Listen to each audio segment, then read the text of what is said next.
Hi, myself Dr. Sheena. So today our topic for discussion is sealers.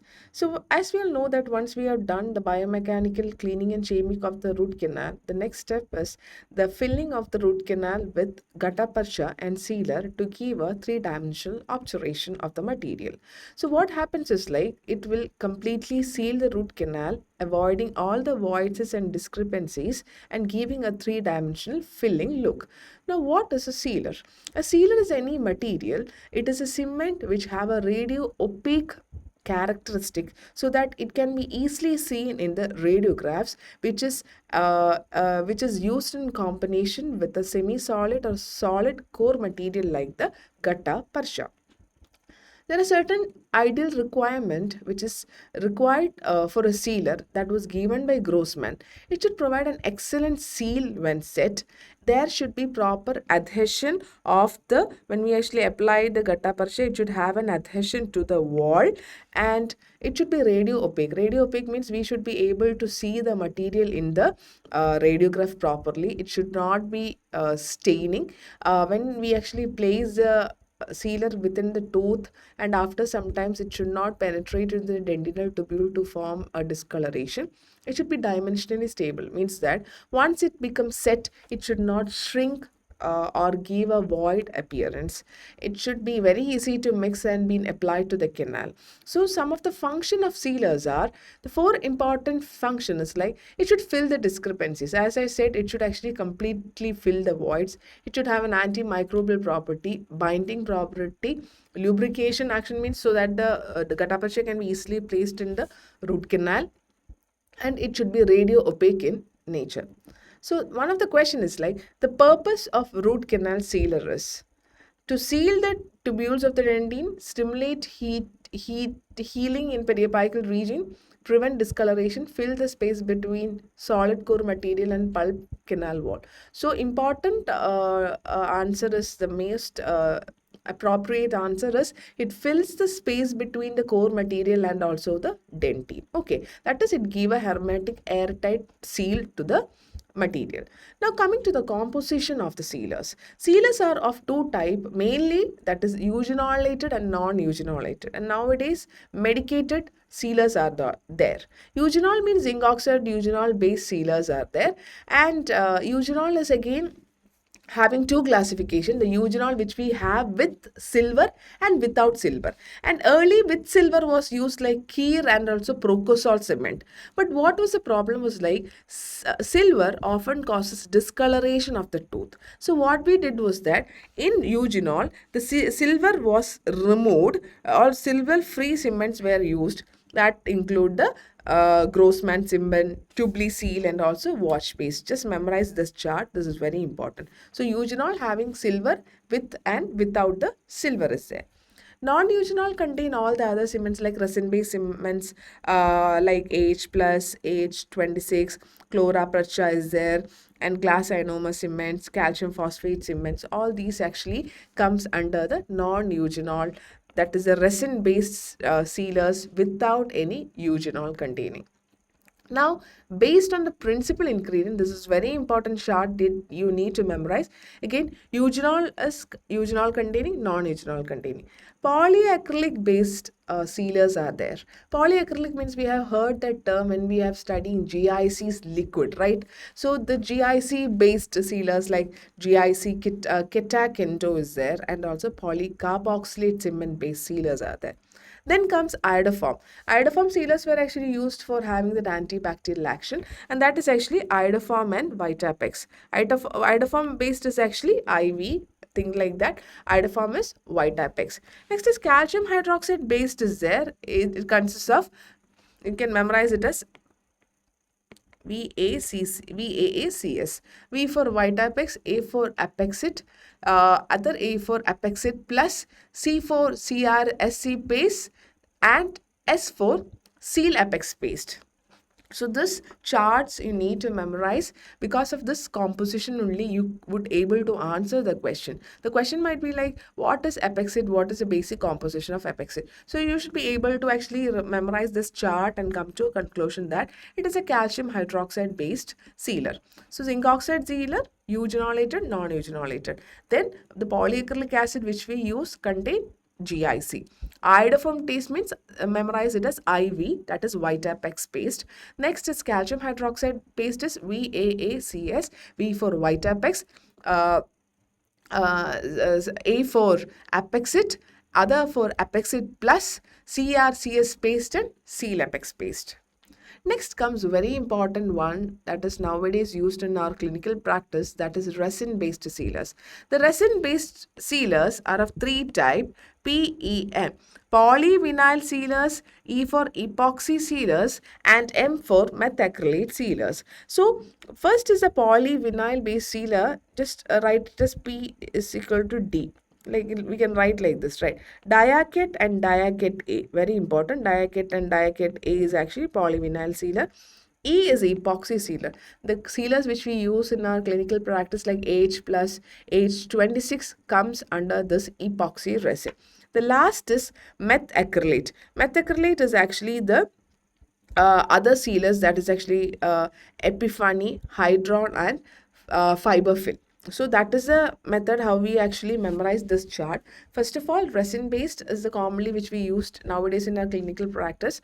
That is polyvinyl, just consider it as D, Diaket and Diaket A. Epoxy resin is like H plus and H26, and methacrylate based cement.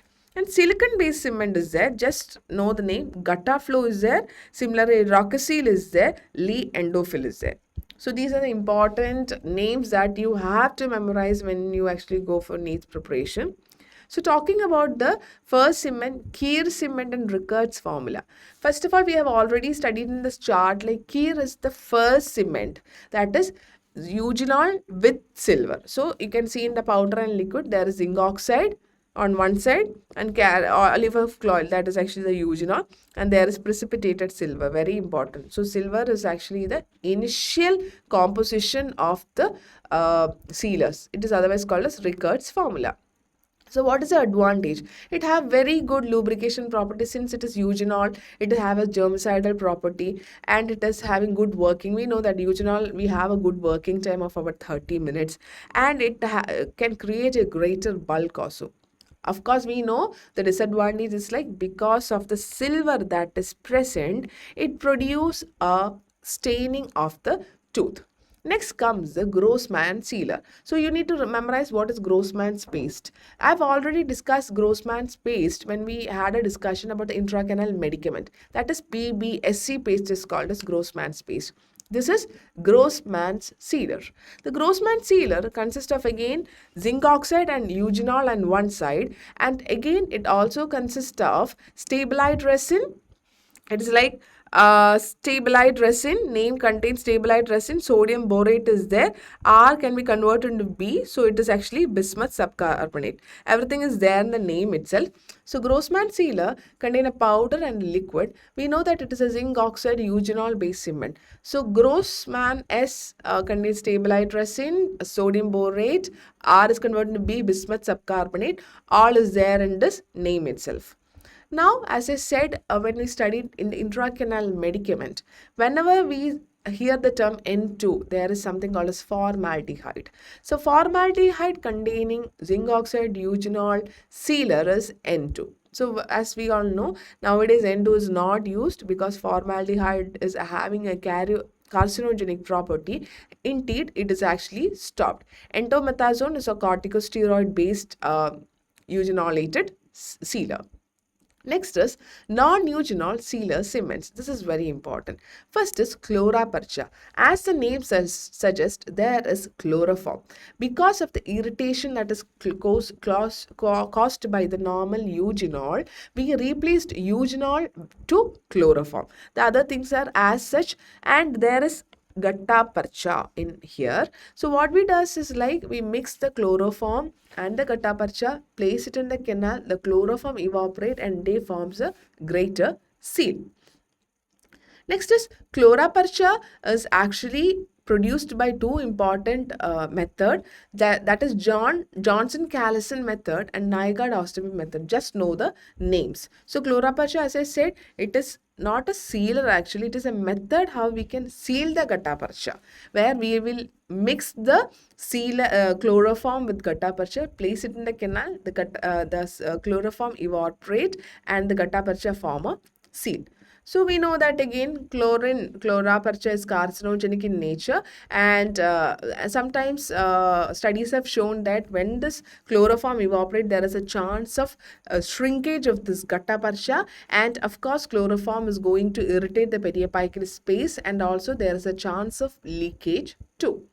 Next is yucca percha. Yucca is actually eucalyptol. So why we use eucalyptol is like chloroform has lot of disadvantage. So in order to replace that, we used eucalyptol was actually used, and the good thing was like it was not having that potent carcinogenic property, but it had a better property when compared to that of the Chlorapercha. Next important topic is resin-based sealers. So resin-based sealers is, as I said in the early classification, they are of three: methyl acrylate, that is polyvinyl-based cement is there, and also the other cements which we'll be studying here. So resin-based cement, first is polyvinyl-based cement. As I said, P need to be memorized as D. Diakit and diakit. A is there, that is the two classification of polyvinyl based cement. So in this you need to memorize ket. So there is a ketone, polyketone that is present, and also a diketone. Very important. There is a diaket, so you need to memorize like there is a ketone present. So it is a polyvinyl resin where it consists of polyketone along with chelating with a diketone. Right. So again the composition we have, the powder part there is zinc oxide, eugenol is being removed. Instead of that, resin materials like B ketone, caproic acid and vinyl chloride, all the copolymers, since it is a resin. And the important thing, 2,2-dihydroxy 5,5 chlorodiphenmethane is also being incorporated. So one question is like, endosealer containing polyketones. Polyketone, so it is diaket. Memorize like that. Next sealer is epoxy sealer. This is very important because nowadays epoxy sealer like AH plus is actually used commonly. So it has to be like understood properly. Early, before AH plus, AH26 sealer was used. Again, you know that it is an epoxy based sealer. The powder consists of, you can see in this bismuth oxide, silver powders are there, hexamethoxylene tetraamine is there, titanium oxide, and bisphenol diglyceryl ether. You need to memorize this. It is very important based on the composition part. Again, all the properties of Grossman's was actually attained: good flow, good antimicrobial property, good adhesion since it is a resin, slightly white while hardening, it contracts slight hardening, but still it is okay, and low toxicity. The disadvantage was like, as I said, it contains silver, so it formed what? Discoloration. Another important thing is like they consist of formaldehyde in a smaller concentration, which is of course formaldehyde. It is formaldehyde releasing, so it can be actually carcinogenic. Another important disadvantage, the setting time is about 36 to 48 hours. It is a very long time. It takes about 5 to 7 days sometimes in room temperature. Right, so it is not having that good property as a setting, and it have good adhesion, low solubility, tissue contactability, etc. H plus is actually, you need to know the term, it is an epoxy based amine resin pulp sealer, right? And it is very easy to mix. It have very good adhesion with the root canal. Again, paste A and paste B is there. The other was like a liquid and very important powder and liquid formulation. Then it came two paste system. Epoxy resin on one side, adamantia, it's an amine that is actually present on other side. It contain actually silica, zirconium oxide and calcium tungstate on one, and NN dibenzyl 5 oxanone diamine 1,9-TCD diamine is it. Just need not study that, but you need to just memorize and keep it in mind so that it will be easy when you actually see the questions, right? Again, you can see the working time decreased for us, so it is very easy for its working. Again, the setting time have decreased, it have very good flow, shrinkage is less, solubility is also good. So what is the difference? As I said, AH26 is a powder and liquid form. AH plus is a two-phase system. AH26, as I said, there is release of formaldehyde, so it might be toxic. But AH plus, no toxicity is there. Because of the silver, it causes tooth staining. Here, there is no tooth staining. Setting time is about 36 hours. It has actually reduced to 8 hours. We know that radio opacity is actually required for viewing the sealer in the radiograph. It have a better radio opacity H plus when compared to AH26, and it is less soluble, half soluble. The only thing is like half solubility is actually slightly reduced in the case of AH plus. So the question is like, toxicity of AH26 sealer is due to the release of, you know that it is formaldehyde. Next is methacrylate resin-based sealer. So we have studied about polyvinyl epoxy. Polyvinyl is like PED, that is diacet. Epoxy is AH plus and AH26. Methacrylate resin are of lot of generations are there. Just study the generation and the example. Okay, here you can remember it as HEM. First generation, Hydron. Second generation, Endorex. Third generation, there is Epiphany. And the fourth generation is Metaseal. Okay, the fourth generation Metaseal. The first, second, and third generation have Endorex and also Epiphany, also called as Real Seal, and the last is actually the Metaseal. So that are various generations based on actually whether it is having a direct attachment to the tooth or not. Based on that only the generations are being classified. Next, a very important concept is monoblock concept. So nowadays, everybody is under a concept that once we actually seal the gutta persha or the material within that, it should not separately be placed like a gutta persha surrounding a sealer. It is separately placed, but it should form a single unit so that it is properly adhered to the tooth surface and there is no space in between that. So based on the monoblock concept, it is of three types: primary, secondary, and tertiary. Monoblock means a single unit. So primary means what is like when we you just see the canal, we just fill the canal with MTA. So there is no interface between just the MTA directly getting adhered to the dentine. So that is a single block, primary monoblock type. See, this will be the canal, this is the MTA, this is the root dentine. There is nothing in interface. That is what primary monoblock. The second is like, see the gutta persha, sealer is there inside this, then the dentine, only one interface, that is the secondary. In certain cases like the post placement, you can see the canal, we will be placing the post that is luted with GIC. So this is the post, GIC, then we will apply the sealer, then the dentine. So that is actually the another monoblock technique where it is having three interfaces.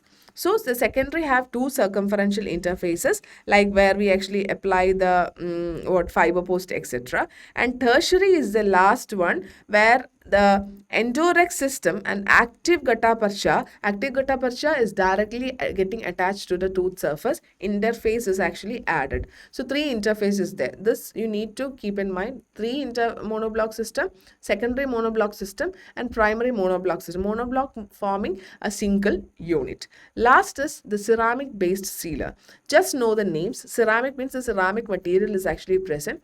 Endosequence BC sealers, I-root SP sealer, I-root BP sealers, bioaggregate sealers are the example of bioceramic sealer. Just know the headings of what are the examples of ceramic sealers. Next is calcium hydroxide base sealer, very important, as we have already studied in the classification. It is like Vitapex is there. It also consists of what, iodine also, Vitapex, okay, and Apexit, Apexit plus, and Seal Apex, etc. And again, the composition we are studying that GIC or polyacrylic acid based cement is GIC cement. So that was all about the sealers. I know it's a bit dry topic, but still, if these much slides are covered, these are the slides from which continuously question is being asked, especially the resin based sealers and the eugenol and non-eugenolated sealer and the calcium based sealer as well as the ceramic based sealer. Hope you understood the topic. Thank you. See you in the next class.